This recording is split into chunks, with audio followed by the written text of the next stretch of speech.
মাশাল্লাহ মাশাল্লাহ, সেই সেই মামা।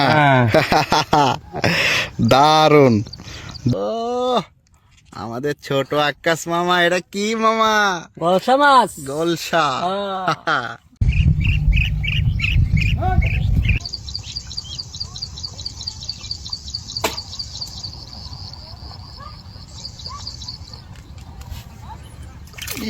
রে মামা রে, এটা কি ধরলেন মামা? গলসা। দেখে একটু এটা হাতে নিয়ে। মাশাল্লাহ মাশাল্লাহ, সেই সেই মামা। দারুন, বিশাল সাইজ। হ্যাঁ দারুণ সাইজ গলসা। দেখেন তো হাতের উপরে চক চক করতেছে। এইগুলা ধরলে ভাল লাগে না মামা? ভালো লাগে। ঠিক আছে, এই মাছ দেখতে সবারই ভালো লাগে। দেখতে খুব ভাল লাগে।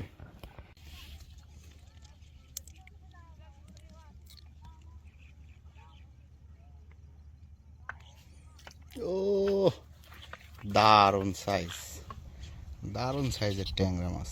ঠিক আছে ঠিক আছে। আজকে আমরা প্রচন্ড রোদের মধ্যে মাছ ধরতে আসছি, তবে আমরা নিরাশ হই নাই না মামা? না না, আশা করা যায় ভালো মাছই হবে। ভালো মাছই হবে। আমাদের আর এক মামার কাছে আসলাম। মামা মামা কি অবস্থা, ধরতেছে নাকি? আল্লাহ পাক ভালোই ধরাচ্ছে। ধরতেছে না? হ্যাঁ।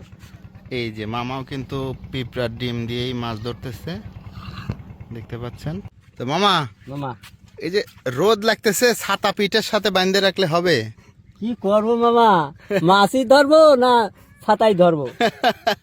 তাহলে ছাতা আইনে লাভ কি হলো? ছাতা বৃষ্টির জন্য। ও ছাতা বৃষ্টির জন্য, হ্যাঁ রোদের জন্য না? না।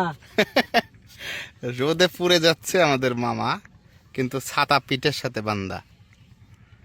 তাহলে ছাতা এখন বৃষ্টিতে ব্যবহার হয়। হ্যাঁ, আগে মাছ ধরা নাকি? আগে মাছ ধরা। ও রে, টানতেছে তো, ওঠে না তো। উঠতেছে না এই মাছটা। এই একটা মাছ খুব জ্বালাচ্ছে না? জ্বালাচ্ছে, সে জানেন জ্বালাচ্ছে।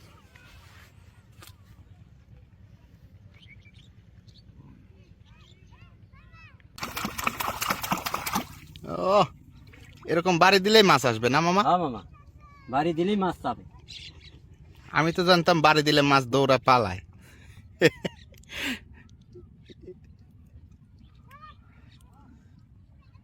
বাড়ি দিলে মাছ কি মনে করে, খাবার দিচ্ছে না? এ রে, এই যে মামা ধরছে রে। ও আমাদের ছোট আক্কাস মামা, এটা কি মামা? গলসা মাছ। গলসা। এ আমাদের ছোট আক্কাস মামা গলসা ধরে ফেলছে মামা। গলসা মারছিস? কয় কি গলসা বলে মারছে। প্রচন্ড রোদের মধ্যেই কিন্তু আমরা মাছ ধরতেছি। রোদের কারণে ভালো মতো দেখাই যাচ্ছে না। হ্যাঁ এই যে, ওরে মামা রে, এই দেখুন মামা, এটা কি ধরে ফেলেছে। দারুন দারুন দারুন, বিগ সাইজ না মামা? হ্যাঁ, এই মাছ ধরতে মজা লাগে নাকি? মজা মজা, সেই মজা। সেই মজা। আর কি মজা? মাছ ধরতেই মজা, খাইতে আর কি মজা বলেন? খাইতে আর কি মজা, দেখতেই মজা।